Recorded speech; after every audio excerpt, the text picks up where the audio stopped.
The general topic for our research project is women's rights in the U.S. and Italian Constitution. I'm Antonia Pacheco and I'm an international business and marketing major at Loyola. And I'm Nicole, and I'm a senior at Loyola also, and I'm a communications major specializing in journalism. I chose to study Italian culture and history because I am part Italian, and my mother is full Italian, and I've studied the Italian language all throughout high school and also 2 years at college. And I wanted to learn more about the background and origin of my heritage.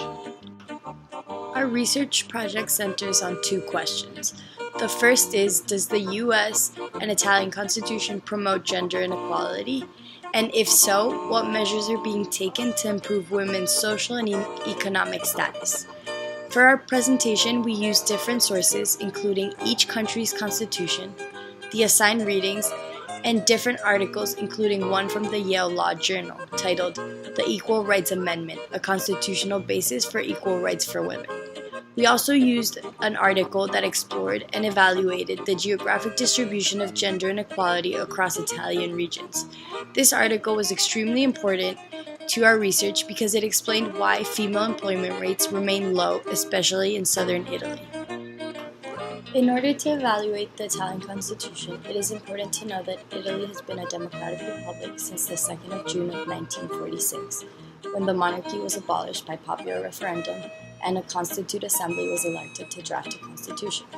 The Constitution of the Italian Republic was enacted on the 22nd of December of 1947 and had effect from the 1st of January of 1948. The power is divided among the executive, legislative, and judicial branches.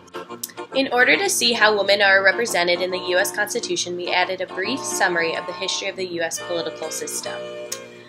The United States of America was formed on July 4, 1776, after it gained its independence from Great Britain. The Continental Congress first governed the U.S., forming the Articles of Confederation, and George Washington was elected our president. 1787, the Articles of Confederation were dissolved, and the U.S. Constitution was formed. The Constitution is made up of 7 articles outlining our national government. It has been amended 27 times over the course of its creation. Our research suggests that women in Italy played an important role during the resistance movement that started in 1943, when Italian women started to work in collaboration and not in contention with men. Based on our sources, the legal and social status of Italian women has changed drastically after the establishment of the new constitution. As a result, we believe that the Italian Constitution promotes gender equality to a certain degree because it supports anti-discrimination laws and policies. For example, Article 37, which states that working women are entitled to equal rights and for comparable jobs, equal pay as men. It also states that working conditions must allow women to fulfill their essential family duties and ensure an adequate protection of mothers and children. Another very important article that protects women's rights is Article 117, which claims that regional laws have to remove all obstacles which prevent the full equality of men and women in social, cultural, and economic life.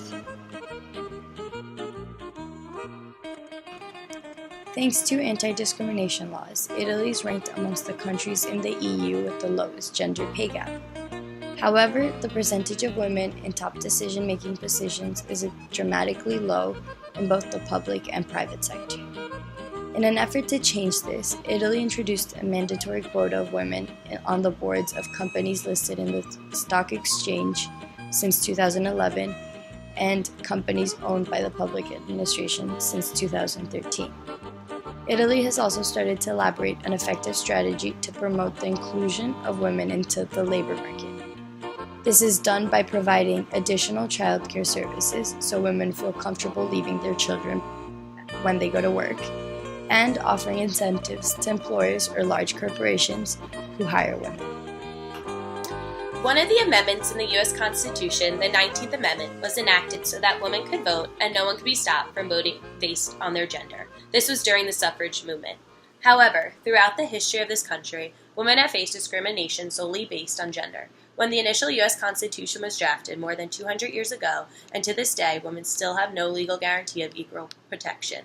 Although Amendment 19 guarantees some right to vote, but this is not enough. Currently in the U.S., women are making 78 cents for every dollar earned by a man, with African American women and Latinas making even less. Since 1923, activists have been trying to pass the Equal Rights Amendment.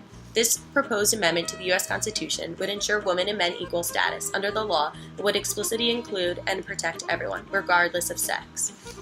As a result, we believe that the ERA must be ratified to ensure meaningful and lasting equality for all women.